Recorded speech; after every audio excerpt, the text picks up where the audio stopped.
तो चलो बच्चों, आज हम अपने linear equation in two variables के ऊपर एडवांस्ड प्रॉब्लम सॉल्विंग करते हैं।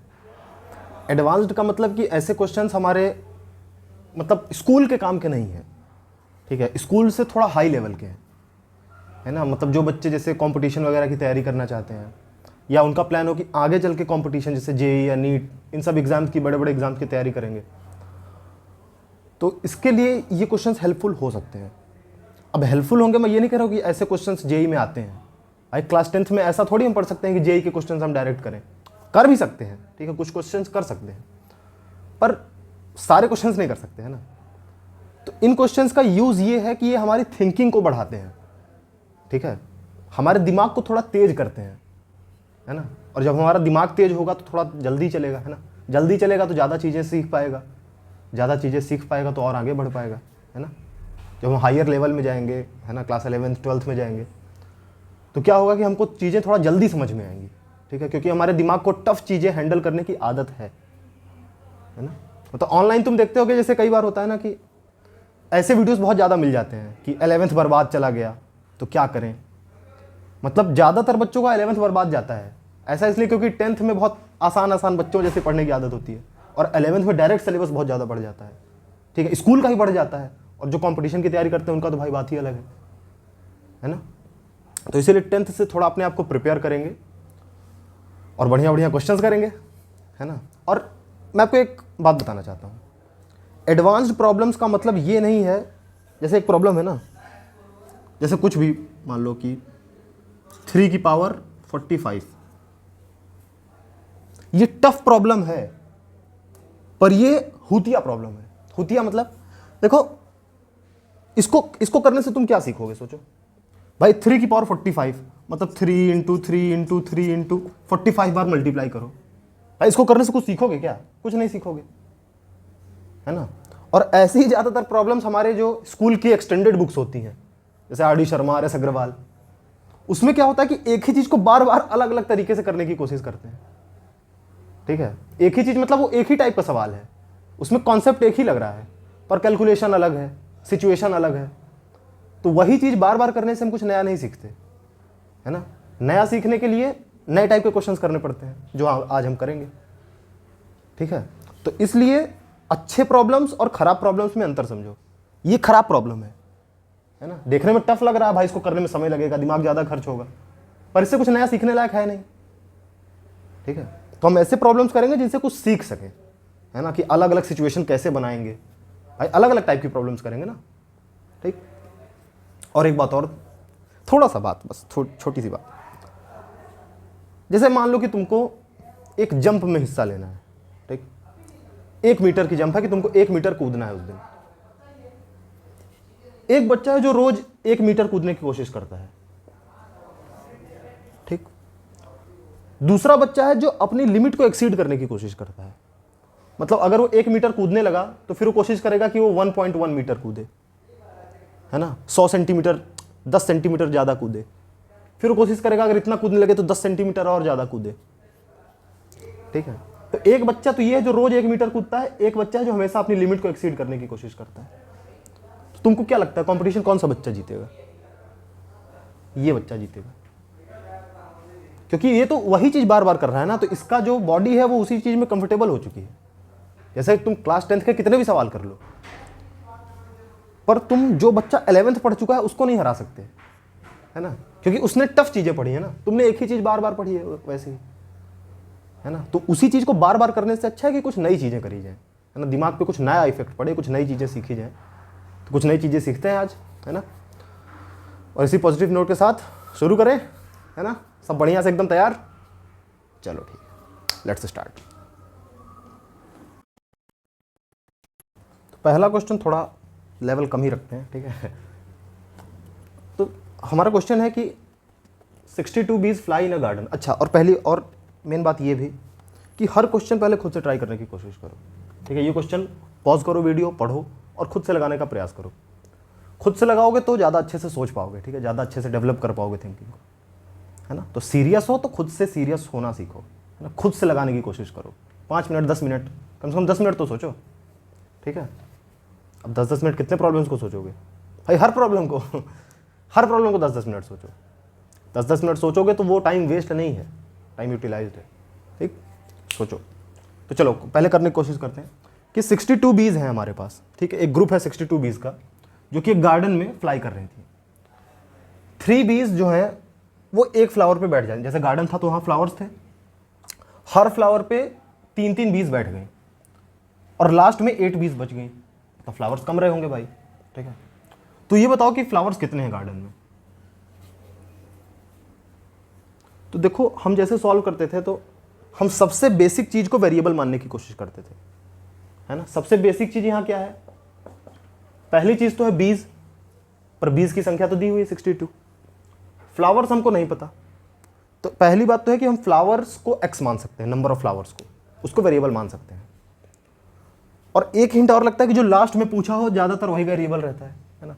ज्यादातर लास्ट में पूछा क्या है, नंबर ऑफ फ्लावर्स, तो यानी कि नंबर ऑफ फ्लावर्स हमको चाहिए और हमको पता नहीं है, पर नंबर ऑफ फ्लावर्स कुछ ना कुछ तो होगा, है ना। तो उस कुछ नंबर को एक्स मान लेते हैं। ठीक, मान लो कि उस गार्डन में एक्स फ्लावर्स हैं। ठीक है, चलो ठीक है, अगर एक्स फ्लावर्स हैं तो टोटल बीज जो फ्लावर्स के ऊपर बैठी हैं उनकी क्या स्ट्रेंथ होगी, वो होगी 3x। 3x बीज जो है हमारे फ्लावर्स पे बैठ गई हैं। ठीक है, अच्छा ठीक है, और हमको पता है कि लास्ट में 8 बीज बच गई। पहले 62 बीज थी, उसमें से 3x बीज जो हैं वो फ्लावर पे बैठ गए, तो बची कितनी बीज, 8 बीज।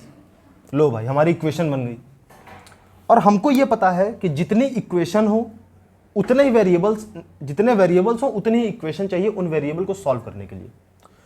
जैसे एक इक्वेशन है यहाँ पे, इक्वेशन मतलब जिसमें इक्वल टू लगा है, और एक वेरिएबल है x, तो यानी कि एक इक्वेशन है एक वेरिएबल है, तो हम इस वेरिएबल की वैल्यू निकाल सकते हैं। अगर 2 वेरिएबल होते x और y तो हमको 2 इक्वेशंस चाहिए। ठीक है, तो ऐसी प्रॉब्लम्स भी करेंगे जिसमें 2 वेरिएबल्स होंगे, 3 वेरिएबल्स होंगे, है ना। तो केवल 2 नहीं, मल्टी वेरिएबल प्रॉब्लम सॉल्व करेंगे, x y z 3 वेरिएबल्स होंगे, तो उनके लिए हमको 3 इक्वेशंस चाहिए होंगी। ठीक, तो यहाँ पे एक इक्वेशन है, एक वेरिएबल है x, तो x की वैल्यू निकाल लेते हैं भाई। x की वैल्यू क्या आएगी, x की वैल्यू आएगी, तुम ये देखो, x की वैल्यू चाहिए तो x को छोड़ के बाकी सबको उधर भेज दो।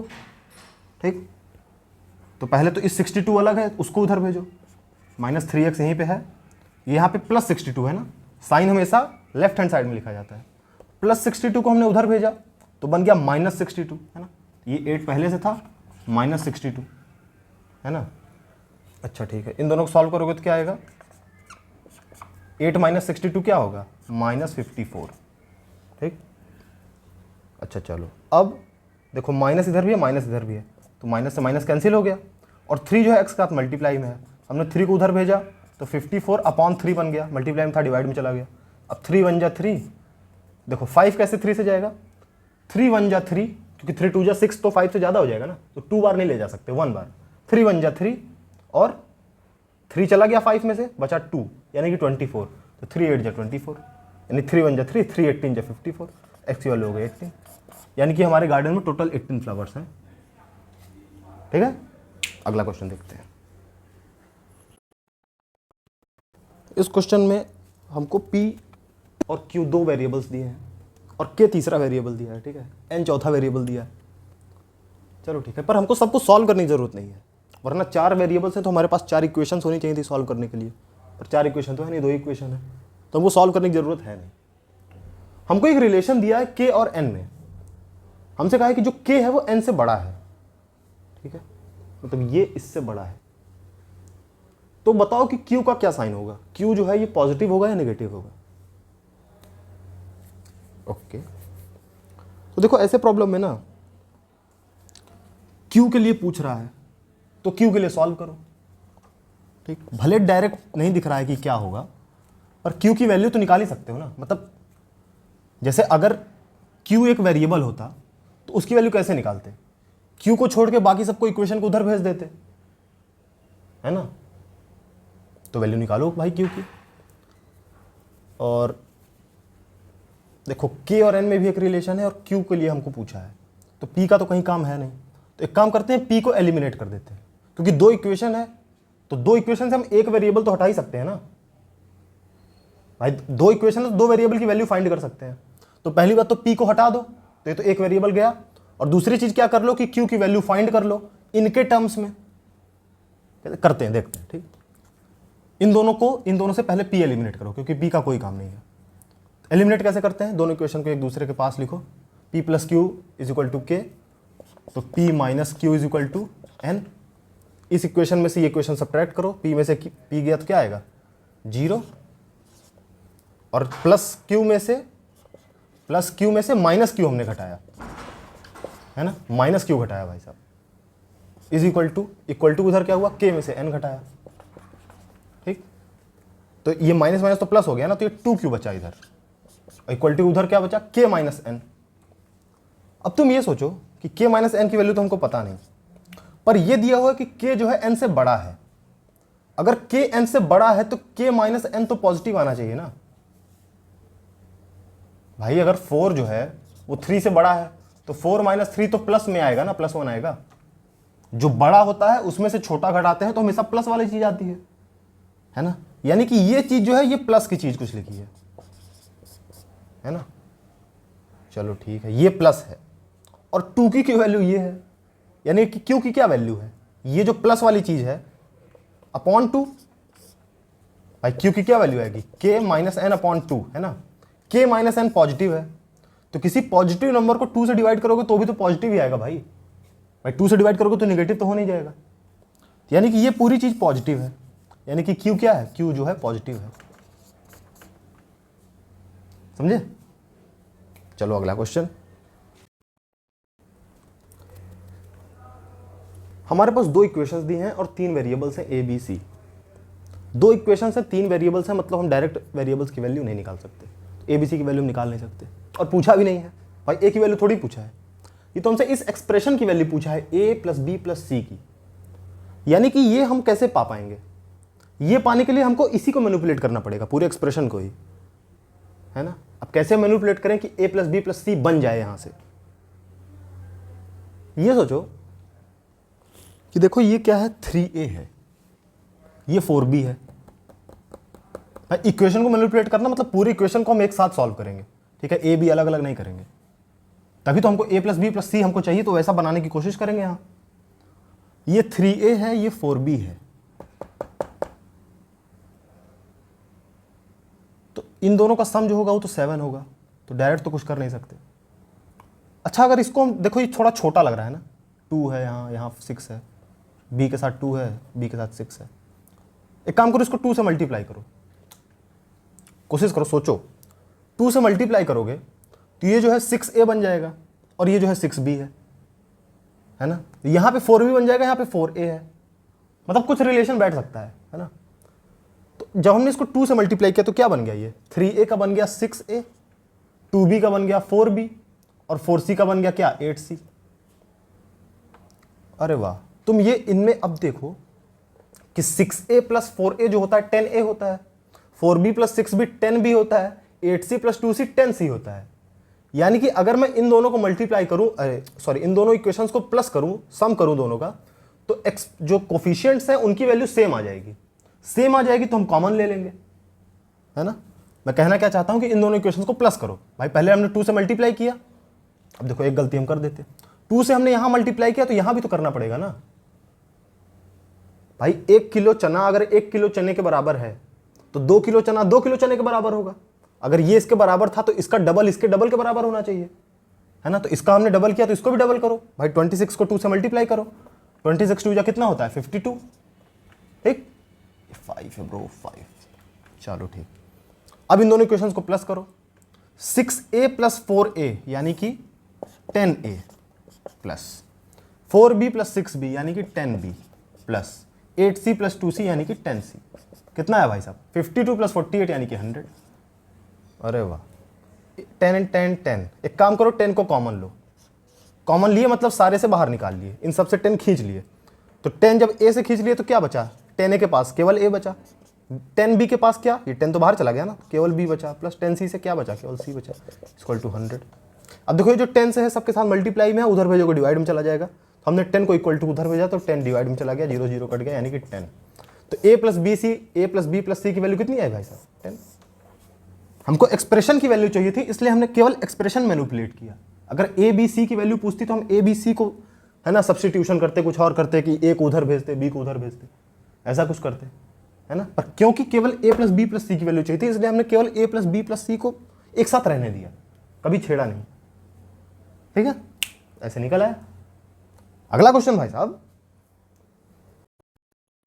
चलो भाई, अब देखो हमको ए और बी की वैल्यू चाहिए, find a and b question है हमारा, तो यानी कि इन दोनों इक्वेशन को सॉल्व तो करना पड़ेगा।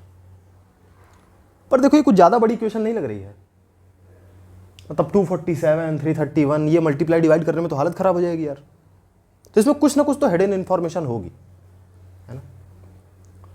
अब इसको ध्यान से नोटिस करो तो तुम ये देखोगे कि जो यहाँ पे ए का कोफिशिएंट है इक्वेशन 1 में, वही बी का कोफिशिएंट है इक्वेशन बी में, और जो इक्वेशन 2 में ए का कोफिशिएंट है वही इक्वेशन फर्स्ट में बी का कोफिशिएंट है। यानी कि हमने कोफिशिएंट बस इंटरचेंज कर दिए हैं, है ना।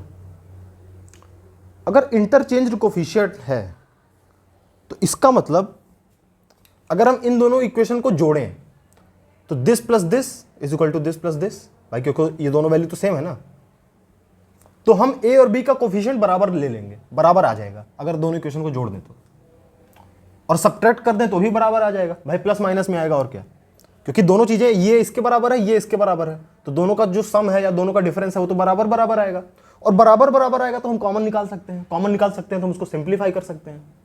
तो पहले एक काम कर सकते हैं, पहले हम इक्वेशन को सिंप्लीफाई करते हैं, ठीक, इक्वेशन को क्या करते हैं, सिंप्लीफाई, ताकि आसानी से सॉल्व हो जाए।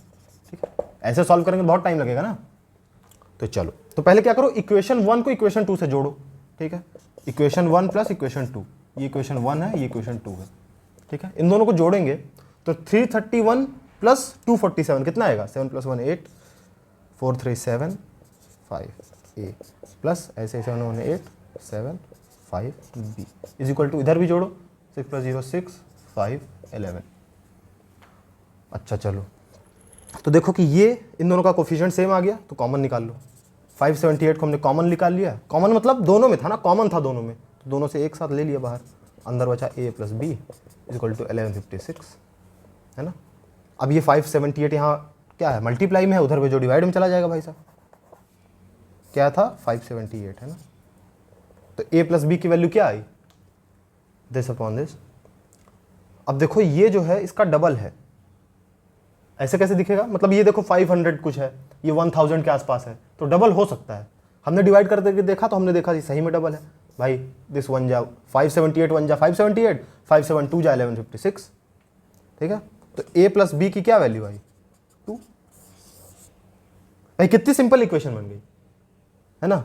ऐसे काम करते हैं, ऐसे इस इक्वेशन को इसमें से माइनस करो, तुम माइनस करोगे तो क्या आएगा इक्वेशन, a माइनस बी करके कुछ आएगा, a plus b a minus b, simple simple equation बन जाएंगे, इनको हम सॉल्व कर लेंगे।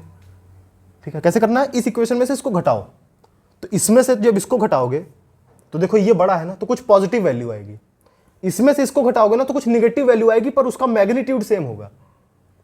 भाई मान लो ये 5 है और ये वाला 2 है, तो 5 माइनस 2 करोगे तो 3 आएगा, पर यहां पे 2 माइनस 5 हो जाएगा क्योंकि उसको उल्टा हो गया, 2 माइनस 5 जो है -3 आ जाएगा, है ना। तो 3 3 यानी कि जो बराबर वैल्यूज आएंगे उनको हम कॉमन ले लेंगे, अंदर a माइनस भी बच जाएगा, है ना। और यहां पे क्या आएगा, दिस माइनस दिस। ठीक, तो इसको इक्वेशन को सॉल्व करो और भाई साहब वैल्यूज पा जाओगे। कर लोगे ना सॉल्व, करो भाई, खुद से करो तभी तो बनेगा, करो करो वैल्यू सॉल्व करो। आंसर मैं बता देता हूं कि a की वैल्यू आएगी 3 और b की वैल्यू आएगी -1। ठीक है, सॉल्व कर लो। चलो भाई इनको सॉल्व करो। हमारे पास दो इक्वेशंस है, दो वेरिएबल्स हैं x और y। x और y को सॉल्व करो a और b के टर्म्स में, मतलब भाई अब यहाँ कॉन्स्टेंट्स तो दिए नहीं है 5 3 4 ऐसा कुछ, तो a और b के टर्म्स में x और y की वैल्यू निकालो। ठीक है, कोशिश करो भाई साहब। अब तुम direct a square b square उधर भेजोगे ना तो थोड़ा टफ बन सकता है, बनेगा टफ। सॉल्व करने की कोशिश करो, हो सकता है सॉल्व हो जाए, पर भाई मैं तो थोड़ा इसको मैनिपुलेट करूंगा क्योंकि मुझे इनमें कुछ रिलेशन दिख रहा है भाई साहब। देखो एक चीज समझो कि अगर x क्या है, हमारा वेरिएबल है, मतलब x की वैल्यू नहीं पता, x की वैल्यू नहीं पता मतलब हमको x अपॉन ए की वैल्यू भी नहीं पता, यानी x अपॉन ए भी वेरिएबल है।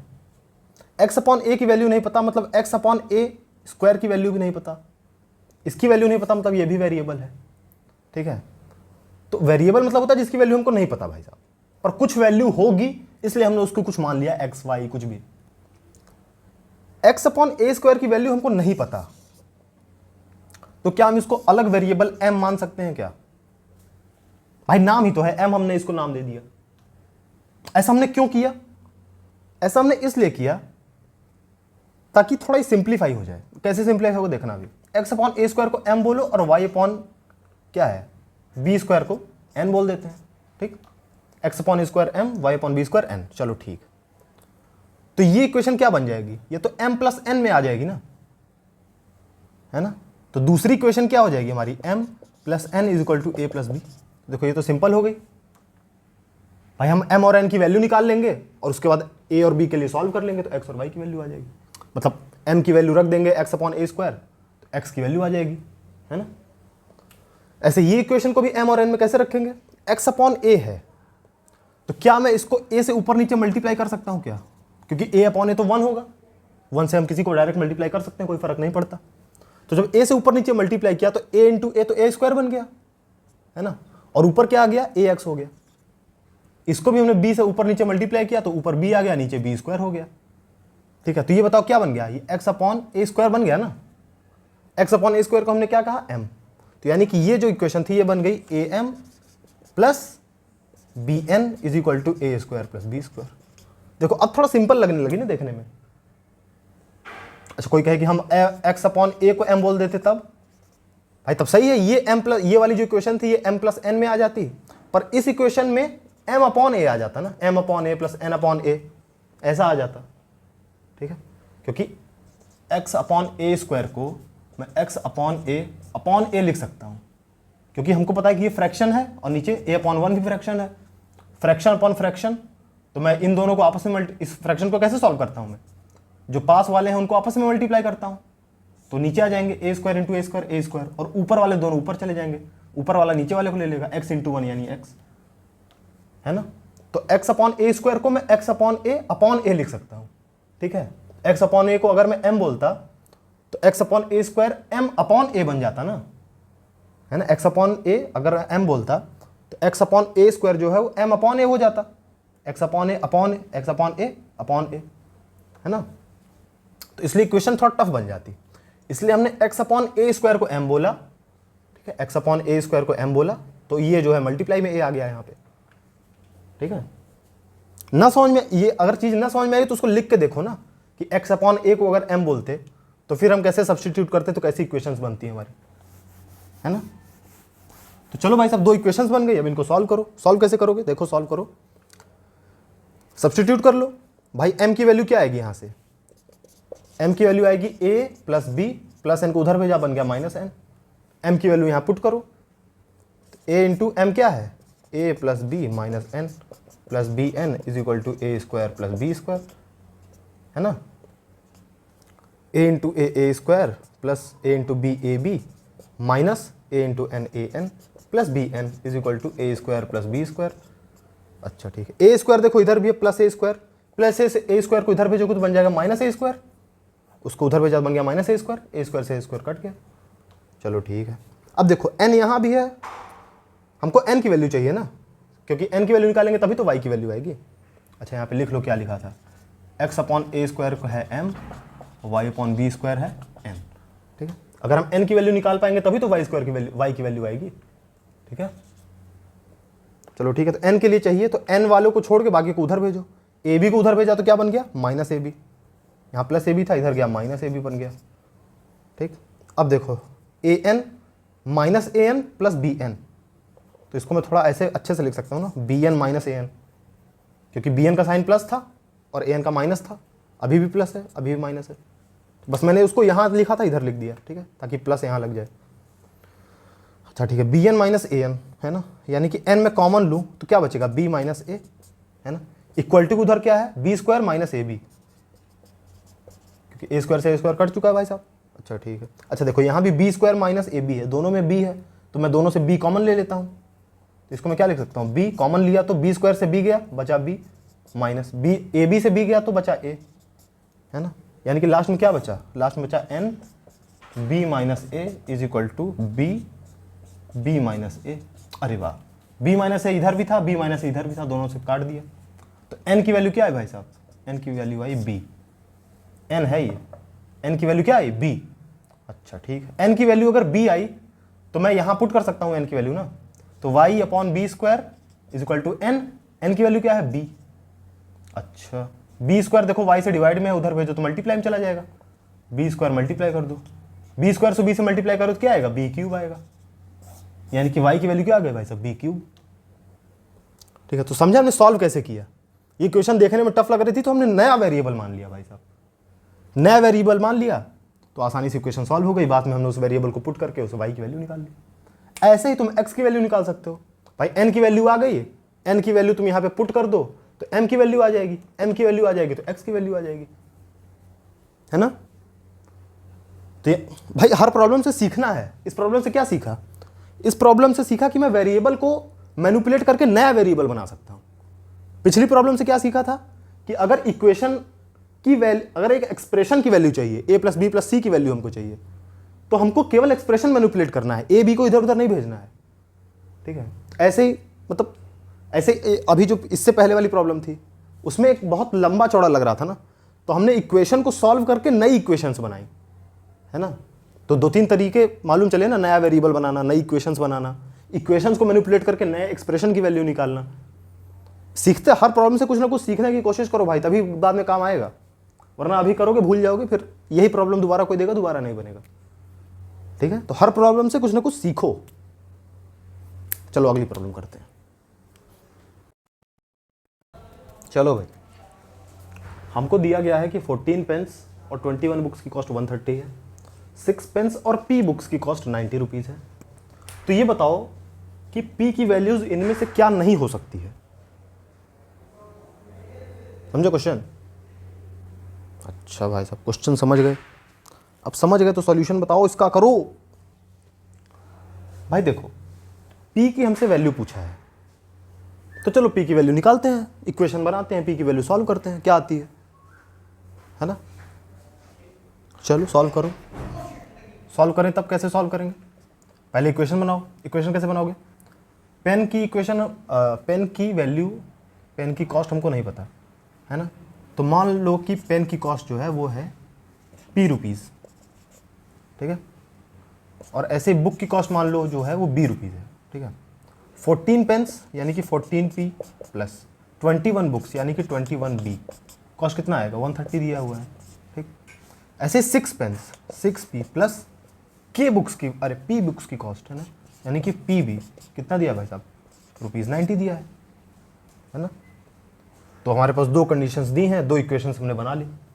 अब हमसे पूछा कि बताओ p की वैल्यू क्या नहीं हो सकती, तो p की वैल्यू हम कैसे सॉल्व करते हैं। ये क्या भाई साहब, 6 पेन्स है ना, अरे यार शिट, अगर मैं पेन को भी p मान लूंगा तो p तो एक ऑलरेडी दिया है। एक काम करो, क्वेश्चन यहाँ पे k बोल दो इसको, ठीक है, ओके। तो k बुक्स की कॉस्ट 90 है, तो k इंटू बी जो है वो बुक की कॉस्ट हो गई टोटल, 6p जो है वो पेन की 6 पेन की कॉस्ट हो गई, ये टोटल 90 दिया हुआ है। चलो ठीक है, 2 कंडीशन थी तो इक्वेशन हमने बना ली।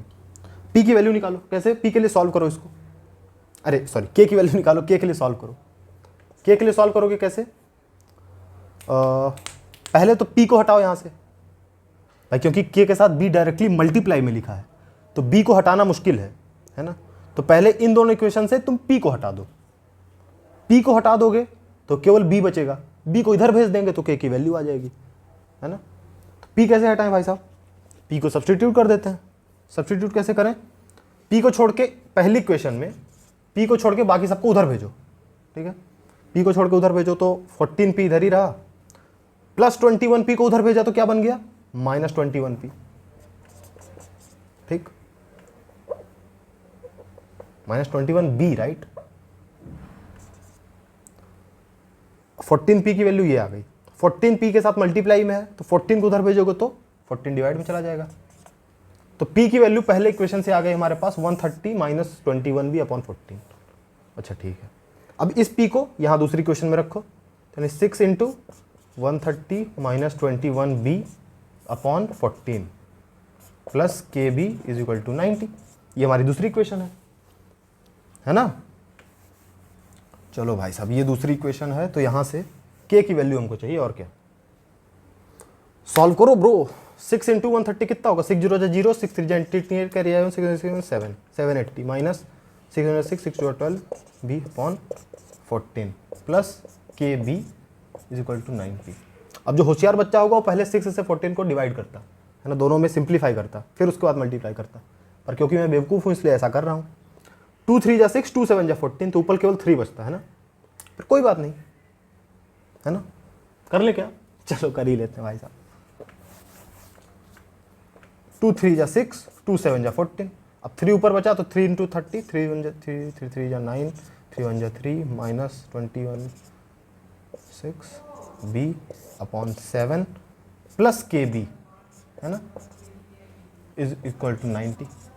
हमको k की वैल्यू चाहिए तो बाकी सबको उधर भेजना पड़ेगा, भेजते हैं भाई साहब। पहले ही देखो ये 7 यहाँ डिवाइड में है, मतलब 7 को एक कॉमन डिनोमिनेटर ले लो ना, तो 7 हमने यहाँ मल्टीप्लाई किया तो 7 जो है नीचे आ गया, सिंप्लीफाई कर रहे हैं और कुछ नहीं। अब 7 यहाँ पूरे के डिवाइड में उधर भेजोगे मल्टीप्लाई में चला जाएगा 7 7 0 जा 0, 7 9 जा 63, तो ये बन गया 630 है ना। अब 390 उधर भेजो, यहाँ प्लस 390 है, उधर गया तो माइनस 390। हम कुछ नहीं कर रहे हैं, हम बस केवल k की वैल्यू निकालना चाहते हैं, ठीक है। इन दोनों को माइनस करोगे कितना आएगा, 0 में 0 गया 0, 13 में 9 गया 4 और 5 में 3 गया 2, 240 है ना, यानी कि minus 63b plus 7kb is equal to 240। यहाँ तक अभी तो हम पहुँचे हैं भाई साहब। हमको k की वैल्यू चाहिए तो k को छोड़ के बाकी सबको उधर भेजना है, उधर भेजो। माइनस 63b को उधर भेजोगे तो क्या बन जाएगा, प्लस 63b। अच्छा ठीक, 7b इन दोनों को उधर भेजो, 7 और b दोनों ही यहाँ मल्टीप्लाई में है, नीचे गए 7b बन गया। तो यानी k की वैल्यू ऐसा कुछ आई। हमसे पूछा है कि k की क्या वैल्यू नहीं हो सकती। भाई हम यहां से कैसे बताएंगे k की वैल्यू क्या नहीं हो सकती। या तो हमको b की वैल्यू पता हो, है ना, b की वैल्यू तो पता नहीं है, तब हम क्या करें। क्या हम b को k के टर्म्स में लिख सकते हैं क्या, b को k के टर्म्स में, मतलब एक काम करो b को k के टर्म्स में लिखो, देखते हैं क्या होता है, ठीक है। 7b को वापस इधर भेजो। ये मैंने केवल इसलिए k की वैल्यू ऐसे करी ताकि तुम देखो कि ऐसे डायरेक्ट निकालने से कुछ हो नहीं सकता। यहाँ पे हमको b की वैल्यू चाहिए है ना, प्लस 63b को इधर भेजो तो माइनस 63b बन जाएगा, ठीक है। यहाँ भी b दोनों से कॉमन लो, अंदर क्या बचा 7k minus 63 is equal to 240। b को छोड़ के बाकी सबको उधर भेजना है तो बाकी सबको नीचे भेजो, 240 अपॉन 7k माइनस 63, यानी b की वैल्यू तो ये आ गई। अब हमसे पूछा है कि k की वैल्यू क्या नहीं हो सकती। क्या तुम ऐसा कुछ जानते हो कि b की वैल्यू क्या नहीं हो सकती। हाँ जानते हैं, b की वैल्यू क्या नहीं हो सकती, b की वैल्यू निगेटिव नहीं हो सकती। भाई किसी का कॉस्ट जो है वो निगेटिव थोड़ी हो सकता है। भाई ये तो 10 रुपए का मिलेगा तो 20 रुपए का मिलेगा, कभी माइनस 10 रुपए का थोड़ी मिलता है। तो हमको नॉट वैलिड, मतलब k की वैल्यू पूछा ना क्या नहीं हो सकती, पर हमको पता है कि b की वैल्यू क्या नहीं हो सकती, और b की वैल्यू क्या नहीं हो सकती ये पता करके हम ये बता सकते हैं कि k की वैल्यू क्या नहीं होगी, ठीक है। तो अगर k को हम 8 रखेंगे तो डिनोमिनेटर निगेटिव हो जाएगा, डिनोमिनेटर निगेटिव होगा तो ये पूरा निगेटिव हो जाएगा, b की वैल्यू निगेटिव आ जाएगी। और b क्या है, cost of books, cost of books कभी निगेटिव हो नहीं सकती, मतलब b की वैल्यू 8 हो नहीं, मतलब k की वैल्यू 8 हो नहीं सकती। इसी तरह तुम b को 9 रखोगे तो ये तो 0 बन जाएगा, ये 0 बनेगा मतलब पूरा इन्फिनिटी बन जाएगा। भाई डिनोमिनेटर 0 हो जाएगा ना, पूरा इन्फिनिटी बन जाएगा। इन्फिनिटी बन जाएगा मतलब किसी की कॉस्ट इन्फिनिटी थोड़ी हो सकती है। इन्फिनिटी मतलब अनंत। भाई अनंत रुपए की थोड़ी बुक होगी, और अगर अनंत रुपए की बुक होगी भी तो तुम 21 बुक्स खरीदोगे तो केवल 130 में थोड़ी मिल जाएगी, वो भी 14 पेंस भी साथ में खरीदो। तो मतलब कि b की वैल्यू जो है वो 9 भी नहीं होगी, k की वैल्यू 9 भी नहीं होगी, क्योंकि k की वैल्यू 9 रखोगे 7 9 63, ये 0 बन जाएगा, b की वैल्यू इन्फिनिटी आने लगेगी, k की वैल्यू 9 भी नहीं होगी। क्या k की वैल्यू 10 हो सकती है, बिल्कुल हो सकती है, क्योंकि के की वैल्यू तुम 10 रखोगे तो कुछ कर में मतलब 70 बनेगा, 70 माइनस 63 मतलब डिनोमिनेटर में 7, कुछ कट के बी की वैल्यू आ जाएगी कुछ, है ना। और इसी तरह फिर तुम 11 रखोगे तो भी आ जाएगा, मतलब कि के की वैल्यू 10 और 11 हो सकती है। 10 और 11 हमारा करेक्ट आंसर है, ठीक है। तो हमने किया क्या, देखो हमसे पूछा है कि के की वैल्यू क्या नहीं हो सकती, पर के तो हमको पता नहीं के है क्या, पर हमको पता है कि बी की वैल्यू क्या नहीं हो सकती, समझे, क्योंकि बी की वैल्यू है कॉस्ट ऑफ बुक्स।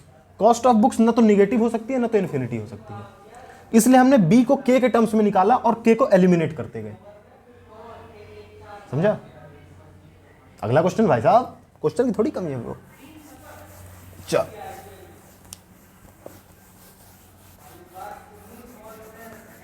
मजा आ रहा है ना, मजा नहीं आ रहा है, आने लगेगा ब्रो, धीरे धीरे तुमसे बनने लगेगा, तुमको मजा आने लगेगा, है ना। नेक्स्ट, चलो भाई, हमारी इक्वेशन दी है, दो इक्वेशंस है और इनके कोफिशिएंट्स में कुछ रिलेशन दिया है कि a1 b1 c1 a2 b2 c2 जो ये जो है ये कॉन्जिक्यूटिव इंटीजर्स हैं। कॉन्जिक्यूटिव इंटीजर्स की क्या प्रॉपर्टी होती है, वो तो यूज होगी यहाँ भाई, ये प्रॉपर्टी यूज होगी तभी तो ये दिया है कि ये कॉन्जिक्यूटिव है। कॉन्जिक्यूटिव मतलब एक के बाद एक है ना, जैसे 5 6 7 8, वैसे a1 a2 a1 b1 c1, ठीक है। x और y की वैल्यू निकालना है, तो डायरेक्टली तो कुछ पता लग नहीं रहा भाई साहब, क्योंकि a1 b1 की हमको वैल्यू पता नहीं है, तो एक्स वाई कैसे सॉल्व करेंगे। एक काम करते हैं, तो इसको पहले यूज करते हैं। कॉन्जिक्यूटिव प्रॉपर्टी क्या है, दो इंटीजर्स कॉन्जिक्यूटिव कब होते हैं, जब उनमें +1 का डिफरेंस हो। जैसे 5 6 के बाद आता है, हमको कैसे पता, हमको इसलिए पता है क्योंकि 6 - 5 करोगे तो 1 आएगा, या फिर 5 में 1 जोड़ोगे तब 6 आएगा, है ना। तो जो b है वो एक a1 के बाद है, b1 जो है a1 के बाद आता है, मतलब जो b1 होगा वो क्या a1 + 1 होना चाहिए ना, समझे। ऐसे जो c1 है वो b1 के बाद आता है, मतलब ये क्या होना चाहिए, b1 + 1 होना चाहिए, और b1 क्या है हमारा a1 + 1 + 1, समझे। यानी कि c1 क्या होगा a1 + 2, क्योंकि भाई a1 के 2 बाद आ रहा है ना। जैसे ये 7 होगा, मान लो ये 7 है, ये 5 है, तो 7 है वो 5 + 2 7 लिख सकते हैं ना। इसी प्रकार हम सबको a1 के टर्म्स में लिख सकते हैं।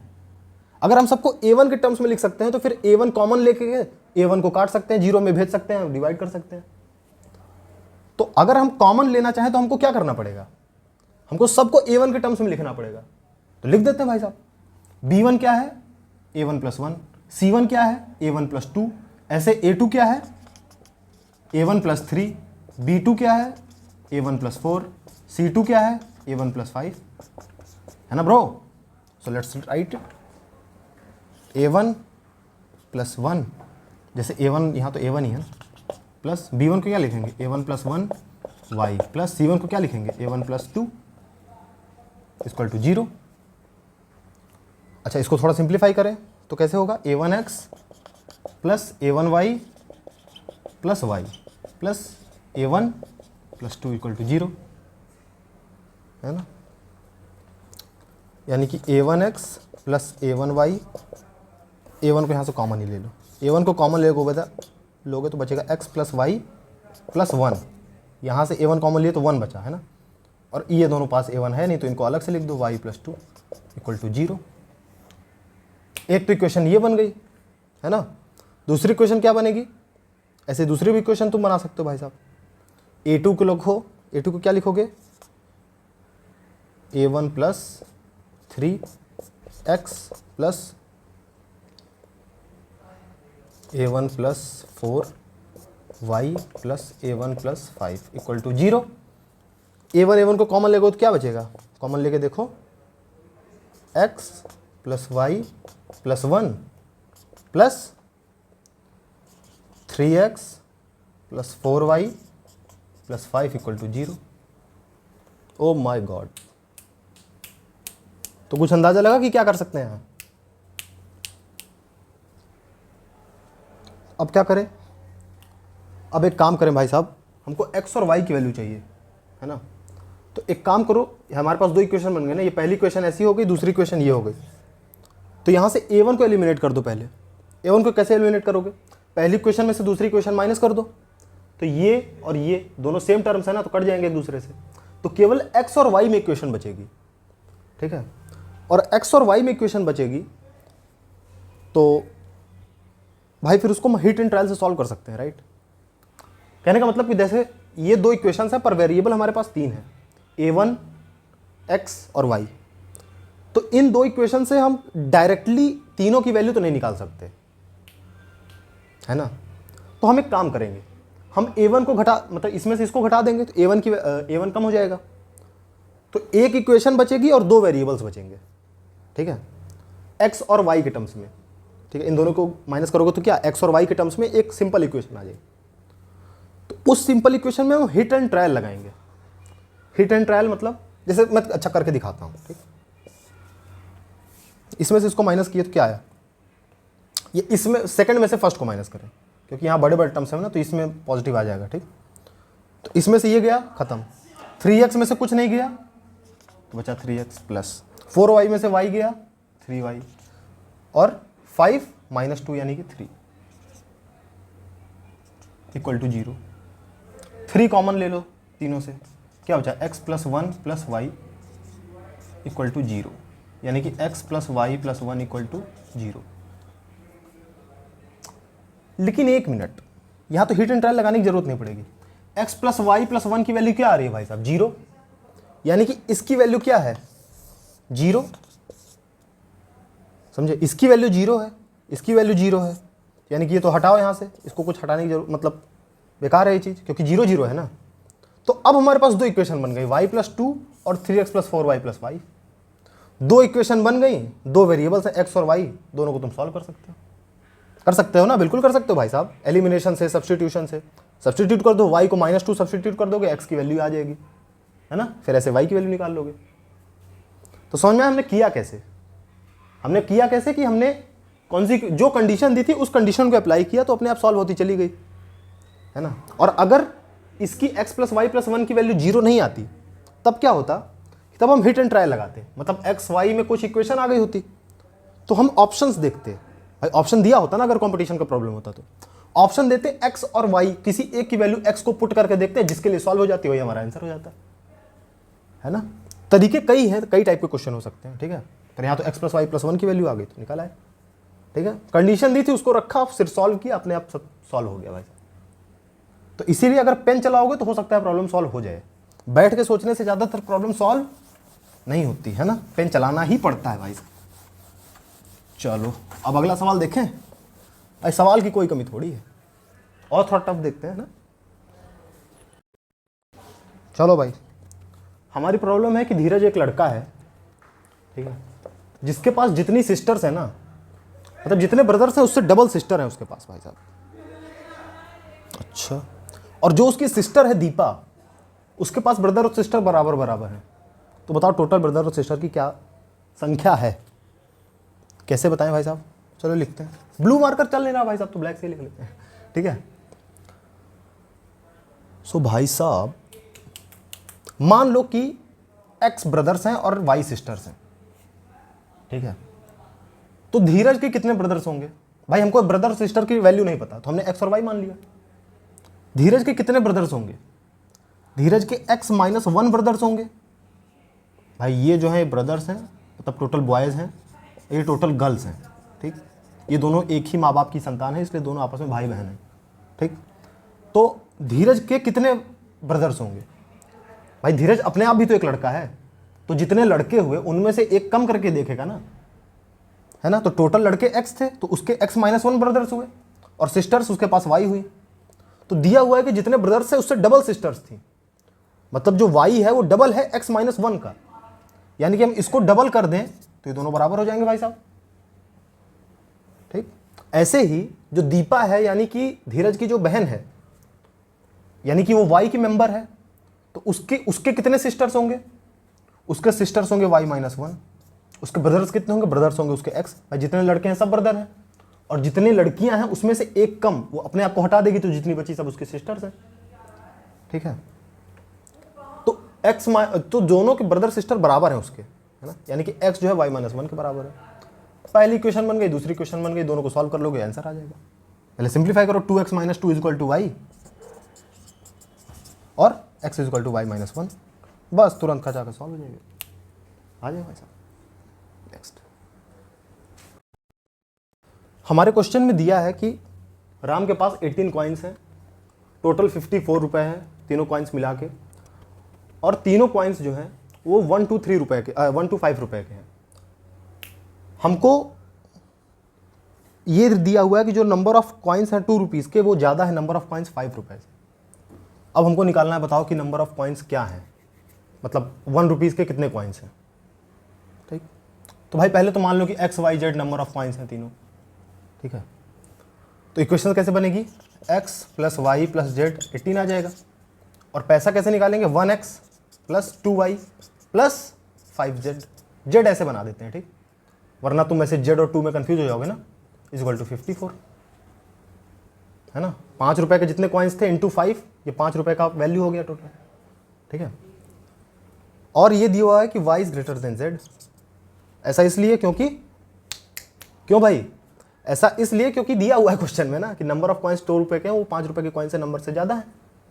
तो चलो ठीक, तुम ये देखो कि 3 वेरिएबल्स हैं और 2 इक्वेशंस हैं, इक्वेशन मतलब जिसमें इक्वल टू लगा हो ना, ये इक्वेशन नहीं है हमारी।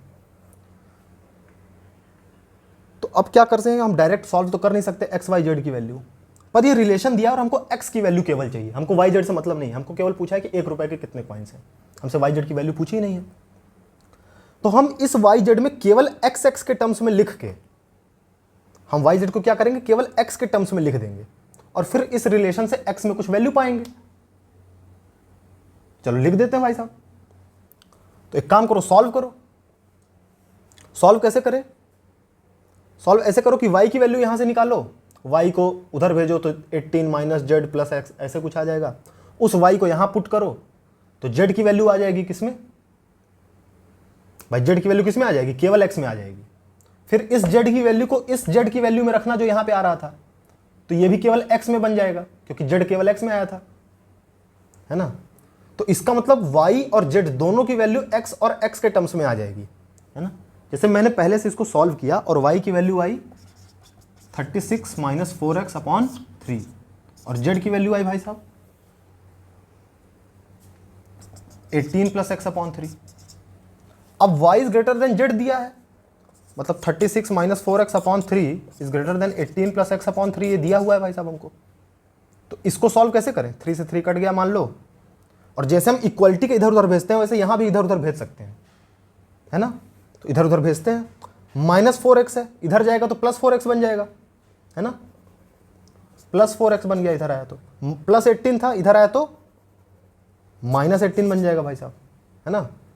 ये 3 नीचे तो वाला तो कट ही गया, तो ये क्या होगा, 5x इज लेस देन कितना 18, यानी कि 5 इधर भेजो तो डिवाइड में चला जाएगा, 18/5 यानी 3 पॉइंट कुछ भी आएगा लेस देन x। अब जो हमारा x है देखो, वो एक नंबर को रिप्रेजेंट करता है ना, 1 2 3। भाई हमारे पास कॉइन्स कैसे हो सकते हैं, 1 कॉइन है, 2 कॉइन है, 3 कॉइन है, पॉइंट में कॉइन थोड़ी हो सकते हैं। तो यानी कि x की वैल्यू 3 पॉइंट कुछ से कम है, यानी कि x की वैल्यू 3 हो सकती है ना, या तो 3 रही होगी या तो 4 रही होगी भाई साहब। भाई नंबर ऑफ कॉइन्स 1 के कितने होंगे, या तो 3 या तो 4 या तो 5 ऐसे कुछ होंगे। 3 पॉइंट कुछ से कम है यानी कि 3 होगी, है ना। 3 से कम क्या हो सकता है, 3 पॉइंट समथिंग से, 3 पॉइंट समथिंग से कम 3 होता है ना, यानी x के कितने कॉइन्स हैं, 3 कॉइन्स है x। समझे क्वेश्चन भाई साहब, समझे कि नहीं, है ना।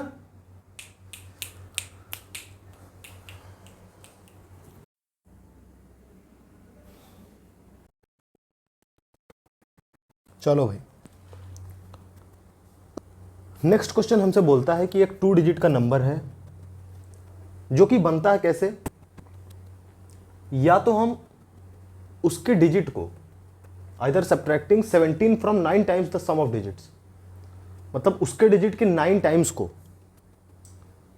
ठीक है, उसमें से 17 सब्ट्रैक्ट कर दें तो वो नंबर बन जाता है, ठीक है। या फिर हम 21 को 13 टाइम्स उसके डिजिट के डिफरेंस में ऐड कर दें तो भी वो नंबर बन जाता है ना। मतलब कहने का मतलब है कि यहाँ डिजिट का खेल है भाई साहब। डिजिट का खेल कैसे है, तो देखते हैं क्या कर सकते हैं इसमें, है ना। एक एक करके मैथ में लिखते जाओ तो थोड़ा सिंपल लगेगा, है ना। एक 2 डिजिट का नंबर है। 2 डिजिट का नंबर कैसा होता है भाई? मान लो कि हमको नंबर नहीं पता क्या है ना, फाइंड नंबर, नंबर पता करना है। तो नंबर मान लो कि कुछ होगा x मान लें। अगर हम नंबर को x मान लेंगे तो उसके डिजिट्स कैसे लिखेंगे भाई? अगर तुमने सोचा कि चलो x मान लेते हैं, लास्ट में सॉल्व होते होते x की वैल्यू कुछ आ जाएगी, मान लो 50 या कुछ भी ऐसे 2 डिजिट का नंबर, पर हमको शुरू में x के डिजिट्स तो पता नहीं है, और यहां पे डिजिट्स की बात हो रही है, sum of digit, difference of digit. तो डिजिट क्या होती है? जैसे x, ये 2 डिजिट नंबर है ना 50, तो ये डिजिट है, ये दोनों डिजिट्स है ना। तो हमको उसके डिजिट भी चाहिए, यानी कि हमको उसके डिजिट को भी मानना होगा कुछ ना कुछ। हम डायरेक्ट नंबर को नहीं मान सकते कुछ भी, हम उसके डिजिट्स को मानते हैं, ठीक।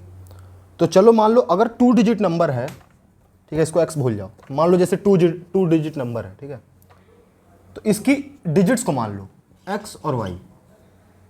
जो फर्स्ट प्लेस पे है यानी वंस पे है उस डिजिट को मान लो y, जो टेंस प्लेस पे है उसको मान लो x। भाई 2 डिजिट नंबर है तो ऐसा ही कुछ होगा एक्स वाई के फॉर्म में। तो क्या उस नंबर को एक्स वाई लिख दें? क्या एक्स वाई नहीं लिख सकते भाई, क्योंकि एक्स वाई का मतलब तो हो जाता है एक्स इंटू वाई ना। जब दो वेरिएबल्स साथ में लिखे होते हैं तो उसका मतलब होता है मल्टीप्लाई, पर डायरेक्ट मल्टीप्लाई में तो है नहीं, क्योंकि ये तो डिजिट्स है ना, ये तो बस साथ में लिखे हुए हैं एक्स और वाई। एक्स वाई का मल्टीप्लाई थोड़ी है। 50 का मतलब 5 इंटू 0 थोड़ी होता है ना। तो अब डिजिट्स को लिखे कैसे 2 डिजिट नंबर में? तुम देखो कि मैं 50 को 5 और 0 के टर्म्स में कैसे लिख सकता हूं। या मान लो यहां 55 होता, 52 होता, ठीक है, तो 52 को मैं 5 और 2 में कैसे लिखता? मैं इसको लिख सकता था, देखो 5 टेंस प्लेस पे है, यानी कि 5 की वैल्यू है 5 इंटू 10, और 2 1 प्लेस पे है, मतलब 2 की वैल्यू 2 ही है ना। तो मैं 52 को लिख सकता हूं 5 इंटू 10 प्लस 2, है ना। ऐसे हमने एक्सपेंशन पढ़ा था ना बचपन में भाई साहब। तो इसी तरह प्लेस वैल्यू, फेस वैल्यू, कुछ याद आ रहा है? इसी तरह हमने 2 डिजिट नंबर माना, और मान लो कि उसकी टेंस डिजिट जो है वो x है और वंस डिजिट जो है वो है y, ठीक। तो उस नंबर को हम कैसे लिखेंगे? 10x प्लस वाई, ठीक है। तो हमारा नंबर हो गया 10x प्लस वाई, ठीक। अब हमसे कहा गया कि नंबर इज फॉर्म्ड, मतलब 2x प्लस वाई जो है वो बन जाएगा। कैसे बन जाएगा? आइदर बाई सब्ट्रैक्टिंग 17 सब्ट्रैक्ट करना है from 9 times the sum of digit. Sum of digit क्या होगा? x plus y. भाई x और y उसके डिजिट्स हैं, ये तो पूरा नंबर है ना 10x प्लस वाई। जैसे 5 और 2 ये दोनों डिजिट्स थी, और 50 प्लस 2 ये क्या था? हमारा नंबर था पूरा, यानी 52, है ना। तो ये पूरा नंबर है, और 5 और 2 यानी x और y डिजिट्स हैं। तो डिजिट्स के सम के 9 टाइम्स, 9 से मल्टीप्लाई कर दिया। जब 17 घटाते हैं तो नंबर खुद बन जाता है 10x प्लस वाई। पहली कंडीशन समझ में आई कि डिजिट्स के सम का 9 टाइम्स से अगर हम 17 घटाते हैं तो नंबर बन जाता है। एक तो ये तरीका दिया हुआ है नंबर बनने का। दूसरा तरीका क्या दिया है? और बाई एडिंग 21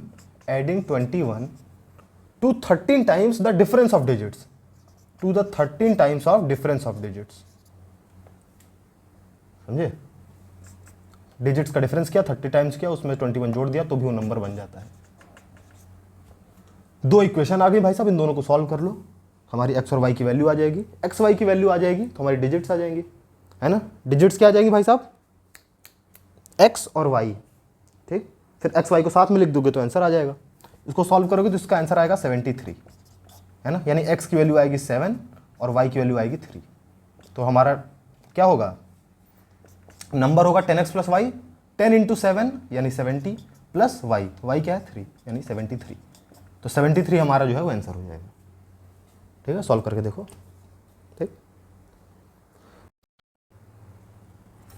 इन दोनों क्वाड्रेटिक इक्वेशंस को सॉल्व करो। देखो इसमें दिया हुआ है मॉड x, है ना, इसको बोलते हैं मॉड, है ना। मॉड का मतलब क्या होता है कि मॉड के अंदर तुम कोई भी नंबर डालोगे ना तो उसको पॉजिटिव बना के दे देगा। मतलब कि जैसे -2 है, इसका जो मॉड आएगा ना वो 2 आएगा, +2, ठीक। अच्छा, 2 का मॉड क्या है? 2 का मॉड भी 2 ही आएगा भाई साहब। मतलब कि मॉड के अंदर कुछ भी डालोगे तो उस नंबर का पॉजिटिव आ जाएगा। अगर पॉजिटिव पहले से है तो पॉजिटिव ही आएगा, सीधी सी बात है।